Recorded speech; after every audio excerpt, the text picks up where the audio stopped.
મહેરબાન રહેશે। હવામાન વિભાગે આગાહી કરી છે। સૌરાષ્ટ્ર પર લો પ્રેશર સક્રિય થયું।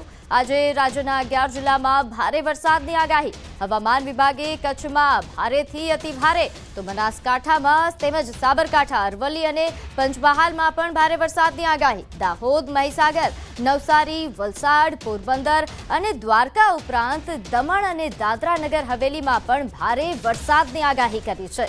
तो अन्य विस्तार में 40 किलोमीटर झड़पे पवन साथ थंडरस्टॉर्म एक्टिविटी थई शके छे। आज के लिए एक सिनोप्टिक सिस्टम परसिस्ट कर रहा है सौराष्ट्र कच्छ के ऊपर। एक लो प्रेशर सिस्टम अभी परसिस्ट कर रहा है सौराष्ट्र कच्छ के ऊपर, जो इसका associated cyclonic circulation up to 7.6 kilometre ऊपर तक एक्सटेंड हुआ है। इसके कारण हम आज वेरी हेवी रेनफॉल का वार्निंग दे रहे हैं सौराष्ट्र कच्छ के लिए। इसमें वेरी हेवी रेनफॉल में जो डिस्ट्रिक्ट आ रहा है Dwarka, Porbandar, Junagadh, Kutch, heavy to very heavy rainfall का जो वार्निंग है। इसमें हेवी रेनफॉल का जो वार्निंग है राजकोट, जामनगर, अमरेली, भावनगर, गिर सोमनाथ और दीव। एंड जो गुजरात रीजन के लिए आज हेवी रेनफॉल का वार्निंग है। इसमें जो डिस्ट्रिक्ट आ रहे हैं आनंद, भरूच, नवसारी, वलसाड, दमन और दादरा नगर हवेली। तो हवामान विभागની આગાહી અનુસાર દક્ષિણ ગુજરાતના કેટલાક ભાગોમાં સવારથી જ વરસાદી માહોલ જામ્યો છે। તાપી જિલ્લામાં આંશિક વિરામ બાદ ફરી વરસાદી માહોલ જામ્યો। ખેતી માટે મેઘરાજા થોડા વિરામ લે તે જરૂરી પણ હતું। સાથે તાલુકામાં મેઘરાજા મન મૂકીને વરસી રહ્યા છે। રાત્રિ દરમિયાન પણ વરસાદનું જોર યથાવત જોવા મળ્યું। तो अमदावादना पूर्व विस्तार वस्त्राल खाते आवेल तळाव वरसादना कारणे उभराई गयो छे। 6 दिवस पहला आवेल वरसादनुं पाणी हजू सुधी भरायेलुं छे। तळाव उभरावाना कारणे तळावनी आसपास आवेल बगीचामां पण पाणी भराई गया हता। 6 दिवस पहला पड़ेला वरसादना पाणीनो हजू सुधी निकाल करवामां आव्यो नथी। बगीचामां भरायेला पाणीना कारणे सुंदर बगीचाने भारे नुकसान थई रह्युं छे। आ उपरांत आसपासनी सोसायटीमां पण साप घुसी जवानी घटनाओ सामे आवी रही छे। लोकोने रोगचाळानो भय सतावी रह्यो छे, जेथी पाणीनो योग्य निकाल करवामां आवे तेवी मांग करवामां आवी।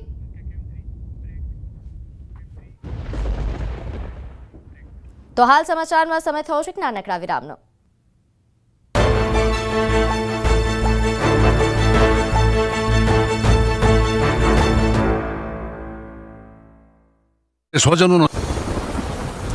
आगामी 7 दिवस राज्य में मेघो थशे मेहरबान। सौराष्ट्र कच्छ में अतिभारे वरसादनी हवामान विभागनी आगाही।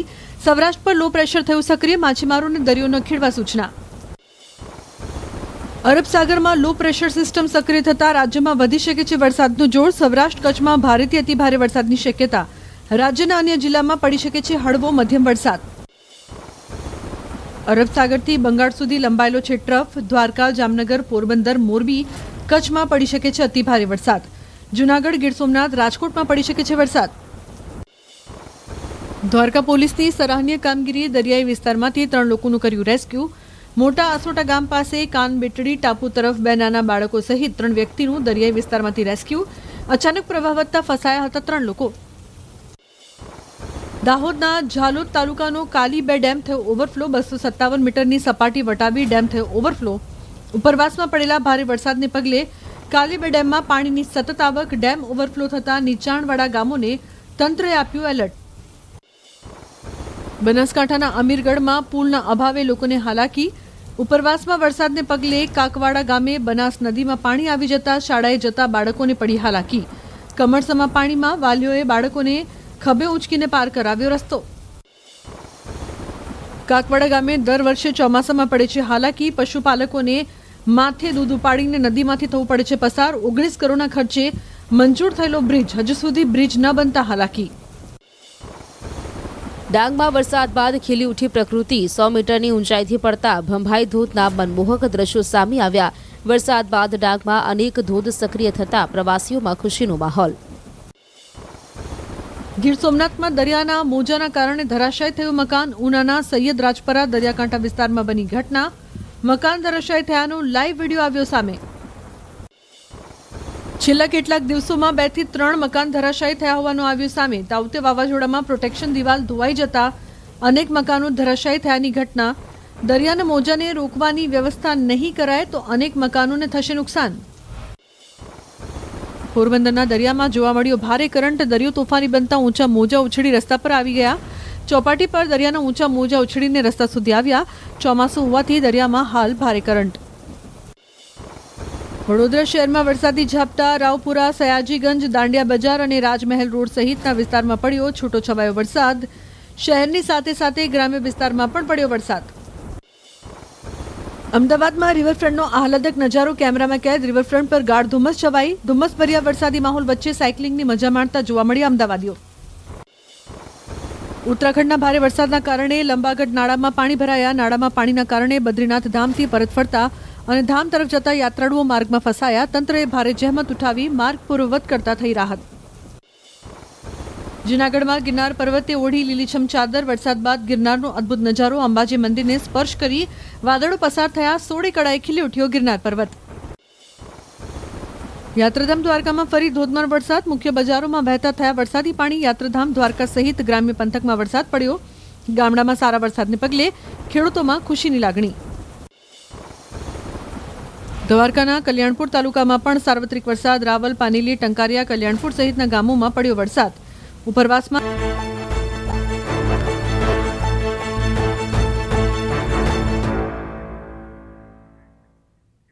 વિરામ બાદ આપનું સ્વાગત છે. હવે વાત કરીએ વડોદરાની. તો વિશ્વામિત્રી નદીને ઊંડી અને પહોળી કરવાની વાતો વર્ષોથી સંભળાય છે, પરંતુ શું ખરેખર વિશ્વામિત્રી નદીને ઊંડી અને પહોળી માટેની કામગીરી કરાઈ છે ખરી?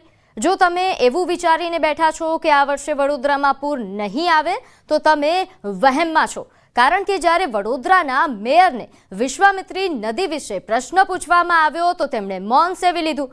ગત વર્ષે વડોદરા શહેરમાં આવેલા પૂરે ભારે તારાજી સર્જી હતી. ત્યારે વિશ્વામિત્રી નદીને ઊંડી અને પહોળી કરવાના બહાને જ્યાં ને ત્યાં જેસીબીના પાવડા ફેરવી દેવાયા. પાલિકાના સત્તાધીશોએ નદીને ઊંડી અને પહોળી કરવાના બહાને નદીની સાથે સાથે તેના પટ્ટાને પણ મૃતપાય અવસ્થામાં ધકેલી દીધો તેમ લાગી રહ્યું છે. વડોદરામાં તાજેતરમાં પડેલા વરસાદે અનેક વિસ્તારોને પાણી કરી નાખ્યા. ત્યારે ચોમાસા દરમિયાન જો ભરપૂર વરસાદ પડે અને વિશ્વામિત્રી નદીમાં પૂર આવે તો નવાઈ નહીં. 17માં પણ આ લોકોને 150 થી 200 કરોડ રૂપિયા ફાળવવામાં આવ્યા છે, પણ આ લોકોએ કોઈ હિસાબ આપ્યો નથી. એટલે માત્ર અને માત્ર વિશ્વામિત્રીના નામે આ લોકોએ ફક્ત ને ફક્ત કૌભાંડ કર્યા છે.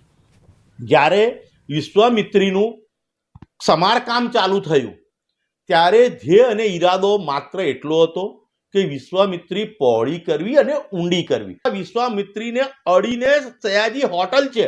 હવે સયાજી હોટલનું 30% બાંધકામ તો વિશ્વામિત્રીની અંદર થયેલું છે. એની પાછળ કોઈ સફાઈ નથી થઈ. દર્શન બિલ્ડરોની પાછળની કોઈ સફાઈ નથી થઈ. જો તમે વડોદરા શહેરના નાગરિક છો અને તમે એવો વિચાર કરી રહ્યા છો કે આ વર્ષે કોર્પોરેશને વિશ્વામિત્રી નદીને ઊંડી અને પહોળી કરી છે, એના કારણે હવે પૂર નહીં આવે, તો આ વહેમમાં ના રહેતા. કારણ કે જો કોર્પોરેશનના ભરોસે રહેશો તો ગયા વર્ષની જેમ આ વર્ષે પણ તમારે લાખો કરોડો રૂપિયાનું નુકસાન જે છે તે વેઠવું પડશે. આવું એટલા માટે કહી રહ્યો છું કારણ કે વડોદરા શહેરના જ કેટલાક જાગૃત નાગરિકો પૂર અંગેની પુષ્ટિ કરવા માટે વડોદરા શહેરના મેયર પિંકીબેન સોની પાસે પહોંચ્યા હતા અને નાગરિકોએ મેયરને પૂછ્યું હતું કે મેયર સાહેબ, તમે નદીના વિકાસ પાછળ, નદીને ઊંડી અને પહોળી કરવા પાછળ કરોડો રૂપિયાનો ખર્ચ કર્યો છે, તો શું આ વર્ષે ખરેખર પૂર નહીં આવે? ત્યારે મેયરે એક જવાબદાર નાગરિક તરીકે, વડોદરાના વડા તરીકે જવાબ આપવાનો હોય એના બદલે મેયરે મૌન સેવી લીધું હતું. એટલે ખુદ મેયરને જ વિશ્વાસ નથી કે આ વર્ષે વડોદરા શહેરમાં પૂર આવશે કે કેમ. ગયા વર્ષે જ્યારે વડોદરા શહેરમાં પૂર આવ્યું હતું ત્યારે નાગરિકોને લાખો કરોડો રૂપિયાનું નુકસાન વેઠવાનો વારો આવ્યો હતો. નાગરિકોએ કોર્પોરેશનના વહીવટદારો પર પોતાનો રોષ વ્યક્ત કર્યો હતો.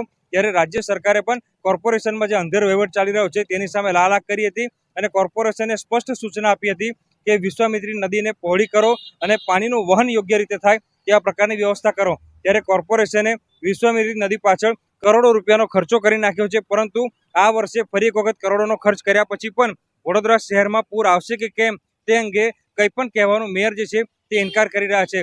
એના કારણે વડોદરા કોર્પોરેશને નદી પાછળ કરેલા કરોડો રૂપિયાનો ખર્ચ માથે પડ્યો હોય તેમ લાગી રહ્યો છે અને વડોદરા શહેરમાં આ વર્ષે પૂર આવશે કે કેમ તેને લઈને જે મેયર પોતે મૂંઝવણમાં હોય તેમ લાગી રહ્યું છે.